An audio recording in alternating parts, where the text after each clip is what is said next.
guys, and welcome back to another video. So hopefully this will record this time, because this will be the second time I've recorded this video because my camera doesn't like me. So we are here to talk about my March TBR. This does not include any of the books I'm doing for secret videos this month or anything like that. These are just the books I'm hoping to read on top of all of that. These are the books I'll be talking to you about in my weekly vlogs and stuff like that. So the first one is going to be a rollover from February, and that is Babel by R.F. Kuang. I know it has to do with a school and a kid who gets recruited to go to said school, but that's really all I know. I've already started reading this and didn't get very far into it. That's why I don't have it in my hands. It's in my room.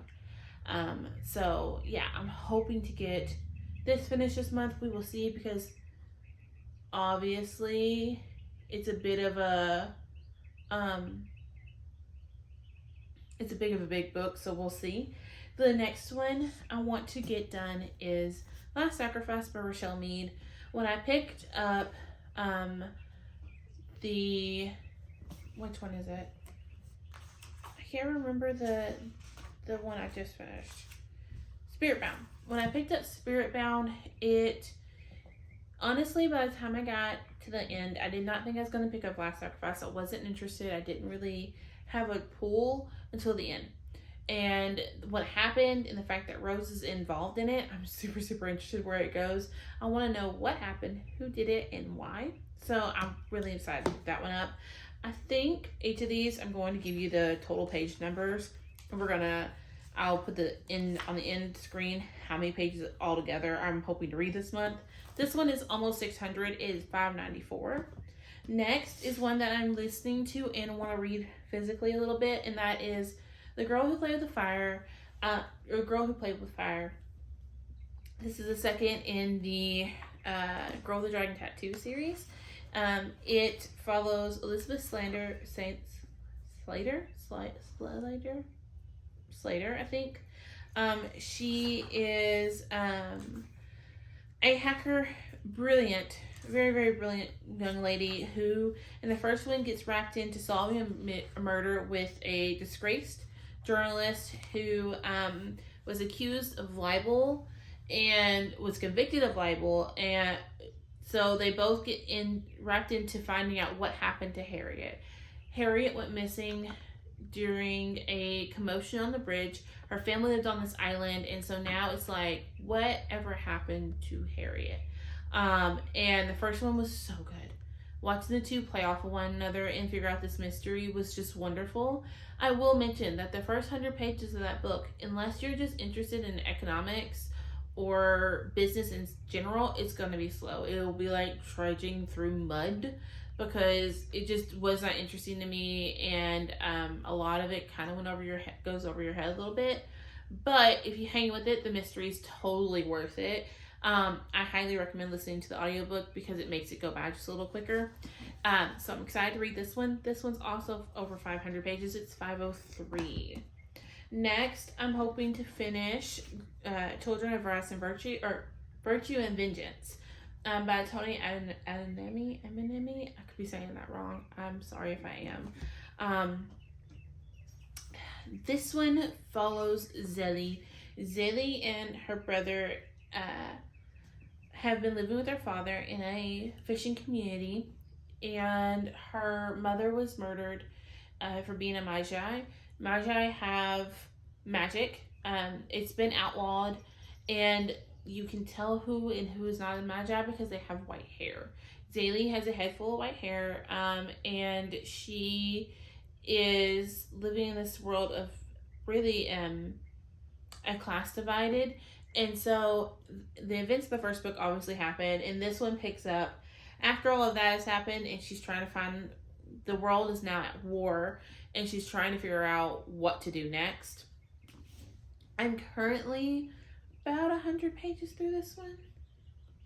Am I right? Let's look. Yes, I'm 104 pages through it. I've picked it up before and just put it down because I wasn't interested, and this time I'm very interested in see how it finishes out, what happens, and where it leaves our characters. I know from looking at Storygraph that supposedly we're getting book 3 this year. So I'm excited. I want to finish this so I can pick up book 3. The next one is the one I'm kind of the most excited for. My lovely sister picked it up for me. And if you did not know, my favorite princess is Belle. But the first time I ever saw myself if you didn't know, Princess and the Frog holds my heart. My daughter is named after the star that Ray fell in love with, Evangeline. So her full name is actually Evangeline Ollie Mae. And so Princess and the Frog has always been a love of mine. Mama Odie reminds me of my grandmothers and like my aunties. I love it. And so she picked up Almost There, A Twisted Tale. So this is what happens. What if Tiana made a deal with Dr. Facilier? So this basically picks up, my sister did tell me, it picks up after, at the point in the movie where Dr. Facilier is offering her wildest dreams if she just gives him the talisman back. In the movie, if you know, he takes it from her.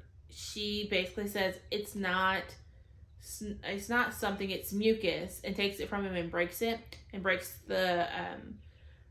his hold, and like his friends from the other side come get him. Well, in this book, that doesn't happen. She agrees to make the deal with him, and things go from there. I'm truly, truly excited to see where this ends up. Oh, I didn't tell you. This one has 404 pages. And then Almost There has, let's see if I can get to the last page. It has 456 pages.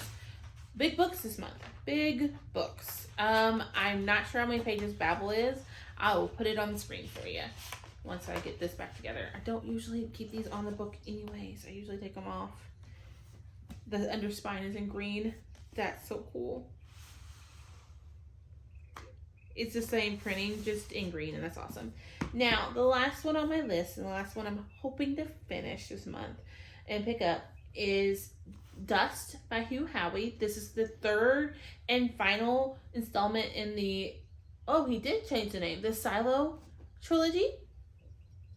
The first one's called Wool. If you've never picked this up, it's so good. It is a post-apocalyptic fantasy.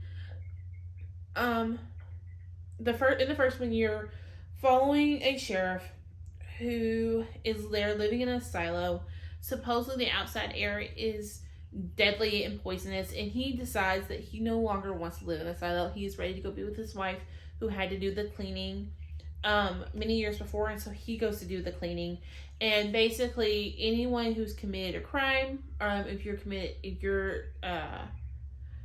convicted of certain crimes, you are sent to do a cleaning. And the cleaning is where you wipe off the camera that's on the outside of the silo so they can see the outside world. Not every person who gets sent out to do it actually does it. Some of them just leave it and say, screw it, I'm going to die anyways. I'm not going to do this for y'all. But he decides to go do the cleaning himself. He puts himself out there, and Juliet becomes the new sheriff. Her job's at the very top. Her house is at the very top of the silo. And she actually lives and works in the mechanics at the very bottom. So it's a couple of days trek for her to go all the way to the top. And shit starts to happen, basically. This was so good. I finished Shift. Shift was definitely a prequel more than a sequel. It told you what happened before. How did they get into the silos? Are there any other silos? Like things like that, it tells you. So now I'm wondering, is there poisonous? Is there anyone else? Who else knows about this? How has this went so wrong? And I'm hoping all the answers are in here, and I'm excited to read that. So those are the 6 books I'm hoping to read this month. Like I said, that doesn't include any of the secret TBRs or audiobooks I'm hoping to pick up. Because honestly, it's going to be a lot of reading. I finished 26 6 books for the year so far, and I'm hoping to finish at least 2 more before February is done. So 28 books.